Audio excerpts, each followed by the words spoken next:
The Kleban Prize is perhaps one of the most distinguished in the world, and certainly in musical theater. It is a very large grant, $100,000, given in two parts over 2 years to the most promising lyricist and the most promising librettist. Ed knew that composers could always make a living.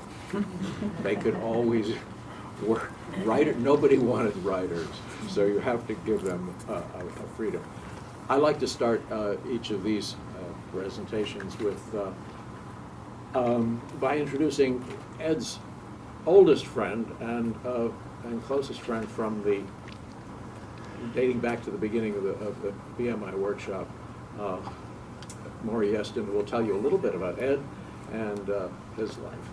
And I guess was my best friend and an inspiring man, and an extraordinary catenation of unrelated events happened in history that brought us together. In my case, I had just graduated from Yale. I had won a fellowship to Clare College, Cambridge, for 2 years, and I was writing musicals there.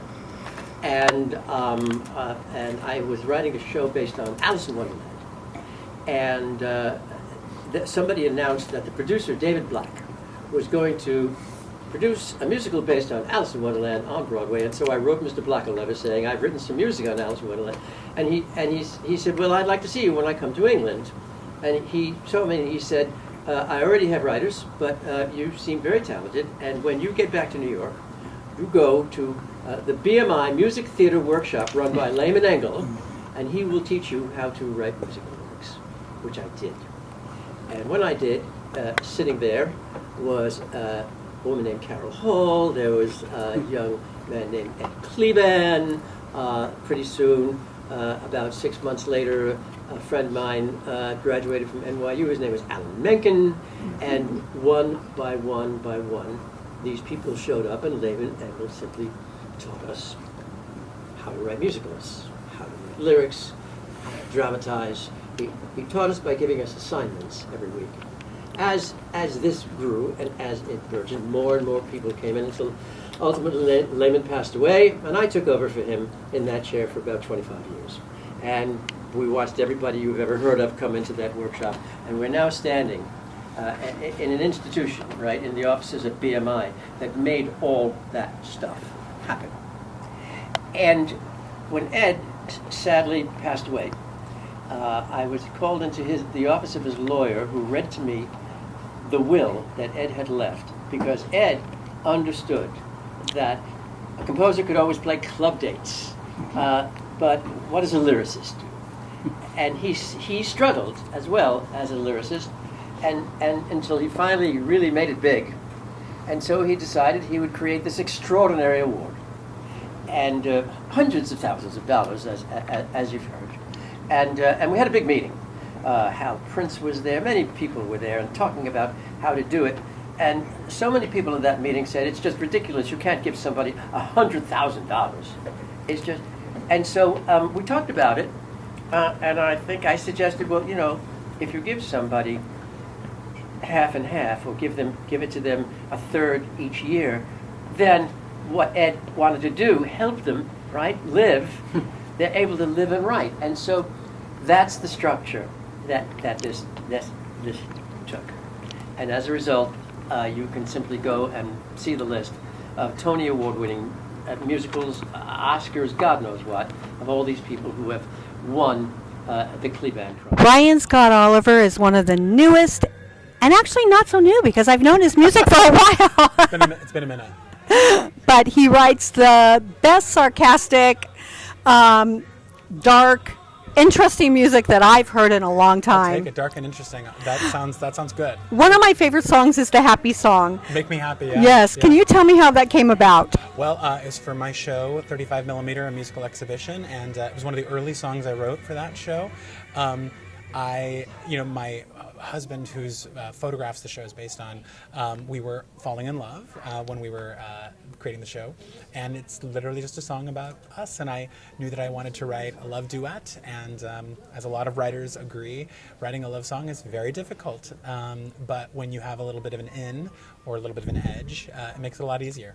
Yeah, that music is infectious. Thank you. I seriously, yeah, I play it all the time. Sarah Berry. Yeah.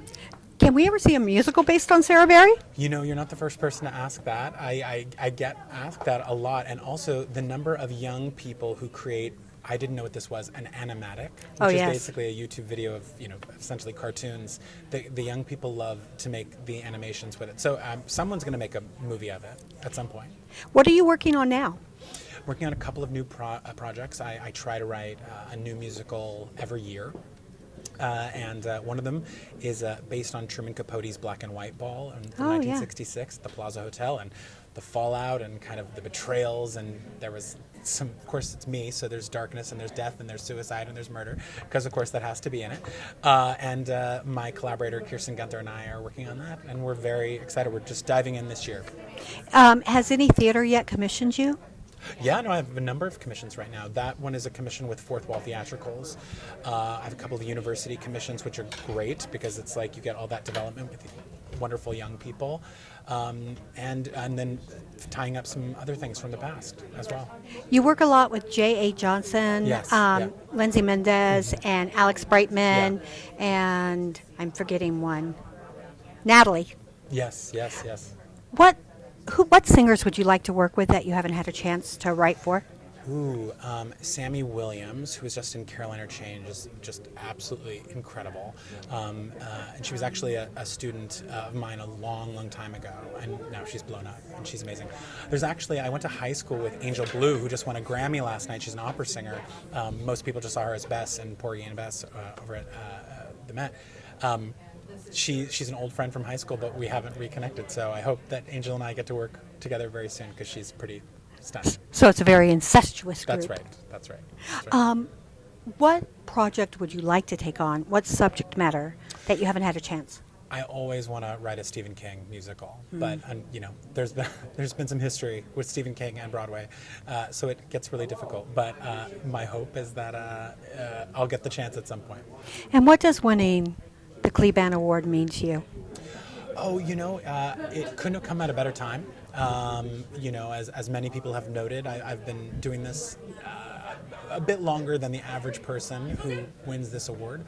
Actually, not really. Is that true? People that were very famous won it, and it wasn't till later in their lives. Well, fabulous. That's good to know. Then I'm not behind. No, it's wonderful. It's wonderful. It's when they called to tell me, I just said it was a dream come true, and I just couldn't believe it was happening, and I still can't believe it's happening. They say that eyes are the windows of the soul, Okay. but I think that songs are. Okay. What song or cycle of songs tells us who Ryan Scott Oliver is? Well, I think you're going to hear one and maybe two of them today at this celebration. I wrote a song called Map of Scars, and it's from a show called We Foxes, and it's very personal, and it's very personal, I think, for any artist or really truly any human being who is finding themselves at the without feeling like they have a path forward, and finding the courage and the strength to keep going, believing in yourself. I cheered when I saw your name, and I'm so glad that you won. Thank you so much. You're welcome. Ethan Lipton is part of the second part of the Kleban Awards. Ethan, what did you do to win the Kleban Award? Gosh, I guess I wrote some librettos. But which ones?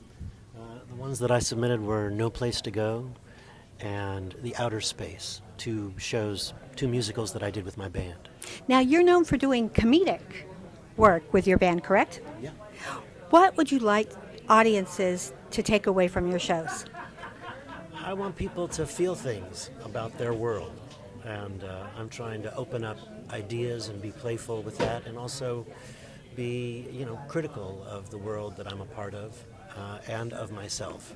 And hopefully that allows people to interrogate their own experience of being alive.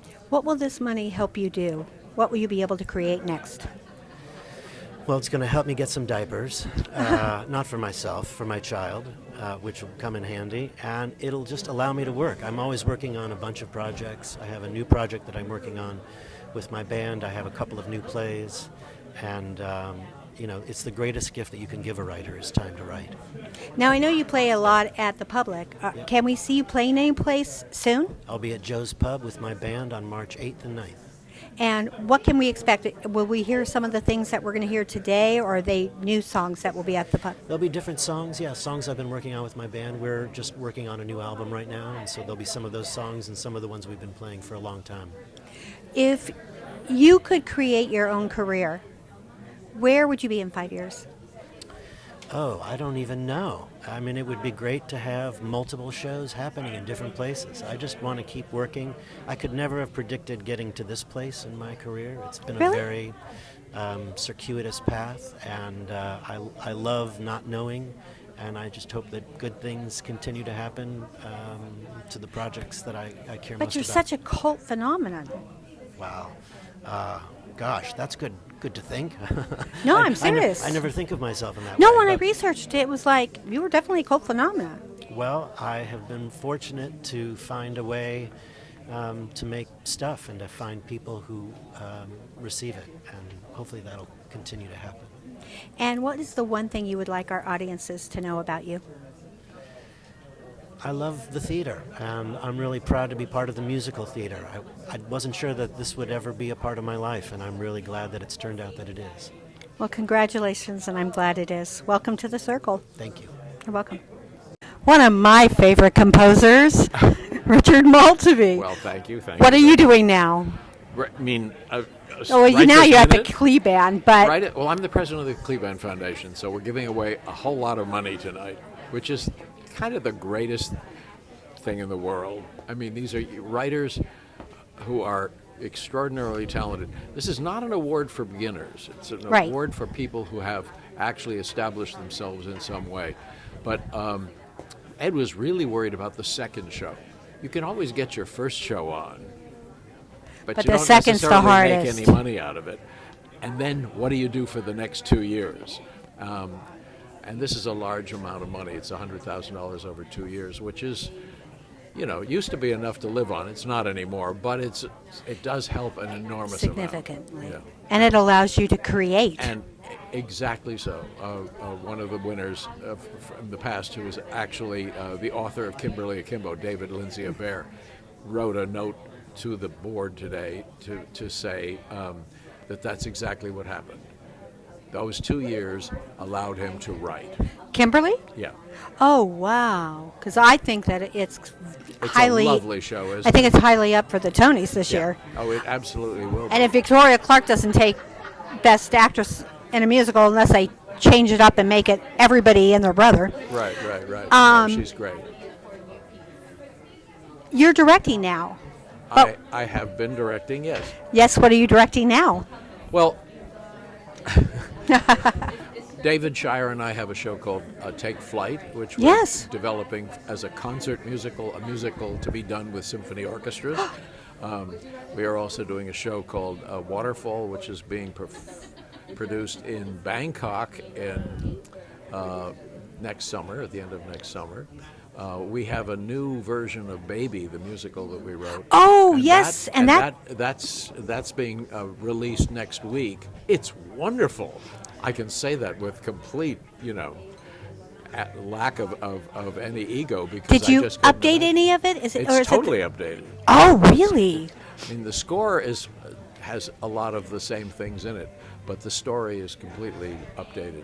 We had to update it, not because It was a there was time. anything wrong with it, but over the last 40 years since the show opened, nothing is the same relative Nothing. to fertility, gender, sexuality, anything, same-sex marriage. I mean, everything Right. is different. and Is that all in there now? It's all in there now. Wow. We had to.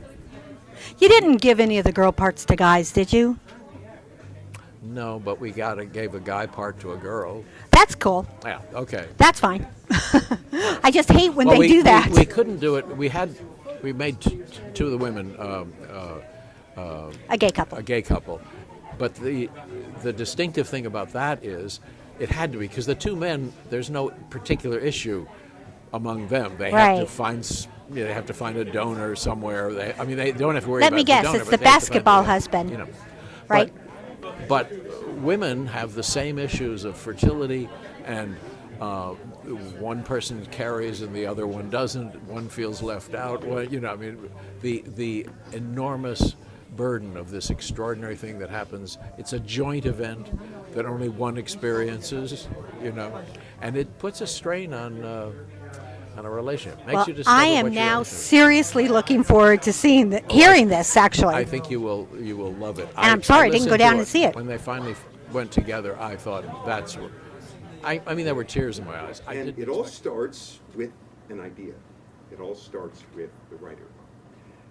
As my master acting teacher, Sal Dano, used to drill into my head almost every single lesson, he used to say, the actor's first obligation is to the writer. Or as many of the good books have said, in the beginning was the Word.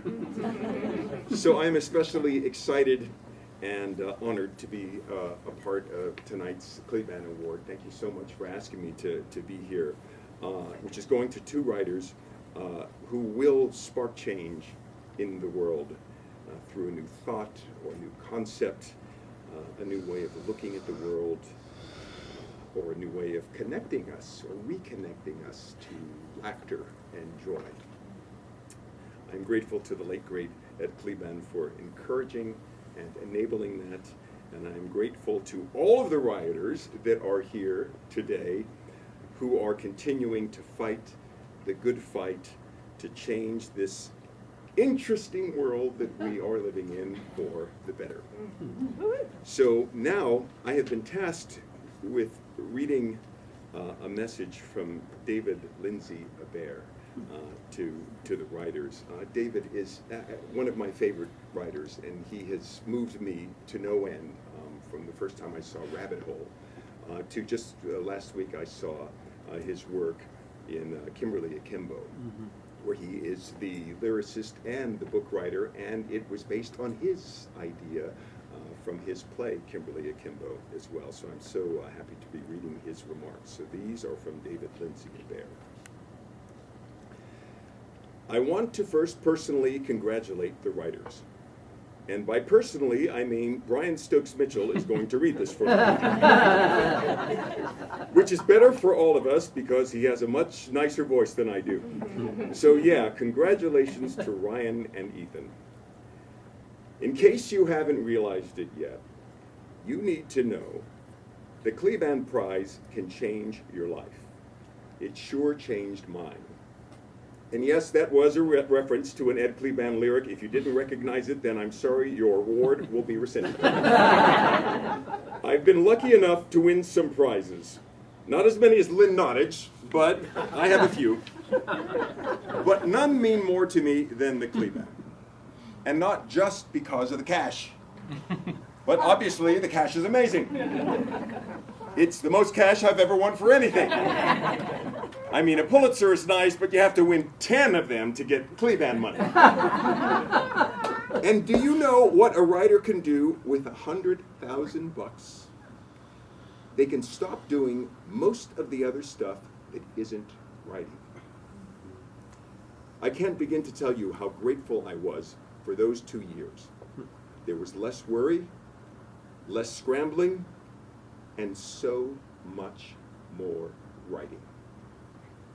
I can't think of a greater gift to a writer, except maybe a catamaran. That would be awesome.